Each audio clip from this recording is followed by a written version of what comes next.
Hey, just something really off the wall and different. In my life's travels, I went to a place called Roatan, R-O-A-T-A-N. It's an island about 40 miles off the Honduran coast, a beautiful tropical island. But in my adventures there and everything, I ran into these people, the black people that live there, and it's pronounced Garifuna. Some people say Garifuna, but they say Garifuna. Anyway, what I think's interesting is that out of all the people, how does a group of people stay together under these circumstances? You just don't see it, and that's what intrigued me. And plus, these are awesome people, which I'll go into. In any event, back in the slave days, and you've got to think of the Caribbean on all these islands, were fertile, and some grew some stuff and some grew other, and you had sugar come in, and you had cocoa, and you had the tropical plants and all this other stuff. Well, you also had slavery going on, and the English, the Spanish, the French, the Dutch, the Portuguese, all controlled at one time or another that whole Caribbean. These islands changed hands. It depended on who was the superpower of ships controlling those oceans. And the sands would shift. The Spanish would have it for a while, then the English would push them out, and vice versa, and on and on. The point that I'm getting to, a lot of people in America thinks all these slaves were captured in Africa and brought to America, and American slavery and all that, which is true. But I think what Americans don't really realize, for every one slave that ended up in North America, 12 went south into the Caribbean, into Venezuela, into Argentina, into Brazil. 12 to 1. Most of the slaves went south. They were developing Brazil. They're getting into the rainforest. They were clearing land for huge farms, timber. The same thing for Argentina and Venezuela. In any event, here's what happened. This is about 1635.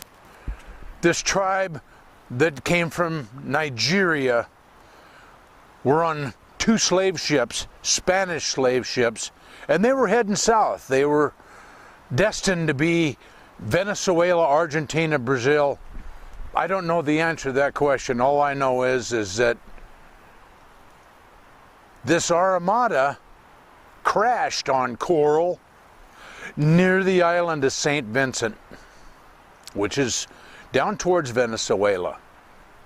Well, they were close enough to shore that the slaves basically ended up killing the Spaniards and made it to the island of St. Vincent, made it to land. There was a tribe of Indians that were already living there. What happened is that of course they get safe refuge and got along with these Indian people and were integrated a little bit, and they lived there for a long time as a distinct people. They're kind of isolated. You get through the 1600s, you get through all the way to the mid 1700s. How long have these people been down there? You know, you're talking over 100 years, easy. The sand shift, different naval powers. Eventually what happened is the English wanted St. Vincent, and they really liked this island for what they could grow there and ship back to England and Europe. And the Garifuna people really didn't want to farm for these people, and they didn't want to work for them. Not that they were slaves, but they weren't interested in that. And the English wanted to basically have their own people, and they were in the way. And so what happened is they, had a few wars and this and that, and yeah, people got killed, and finally a surrender, And the English rounded all these people up, about 5,000 of them, put them on ships, sailed north. Well, about half of them perished, so about 2,500 of them lived, and they were, in a sense, just dumped off on Roatan, as I told you before. That's where they were dumped off, on Roatan. And they were dumped off on Roatan on April the 11th, 1797. That's where they think is their Independence Day, and that's the way it's celebrated for right now. Well, really what happened when they got onto Roatan, and the first community was a place called Punta Gorda. The island wasn't one of the richer islands and more fertile, and with the population and this and that, it got a little small for them. And so, being a seafaring people, their whole lives anyway, they made craft and made it to the mainland.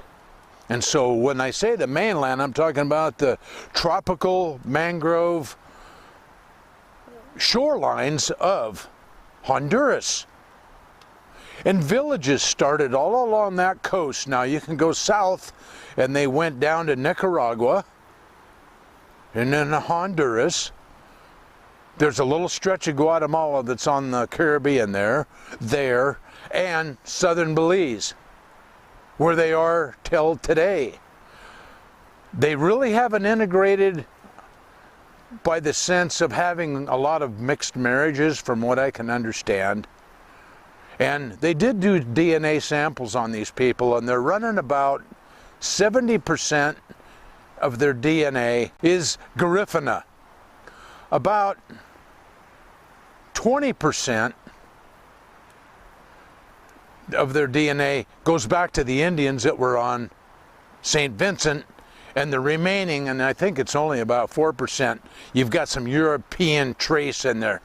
So they're a pretty pure race, and I'll tell you, they're probably the most serene people that I've ever met.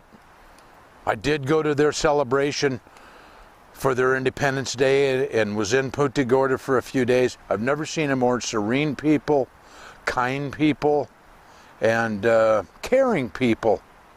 It was a tremendous experience. That's where I learned about their history.